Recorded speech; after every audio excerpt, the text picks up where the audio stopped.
26 iyun. Bu xüsusi bir gündür. Azərbaycan Silahlı Qüvvələrinin günüdür. Dünya hərb tarixinə öz adını qızıl hərflərlə həkk eləmiş bir ordunun günüdür.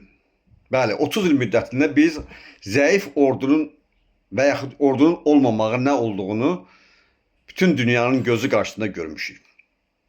Nəinki düşmənimiz, hətta qonşular da demək olar hamısı bizə ərazi iddiasında bulundu. 44 günə torpaq bütünlüyümüzü bərpa eləmiş bir şərəfli bir ordunun günüdür. Dünya tarixində çoxlu müharibələr var və olub olacaq da. Bizim ətrafımızda indikidən müharibələr. Baxın. Amma bizim ordu 44 günə bütün ərazi bütünlüyünü bərpa elədi və dünyaya yeni bir döyüş növünü göstərdi. Həmin ordunun günüdür. Ad günü mübarək. Azərbaycan ordusu.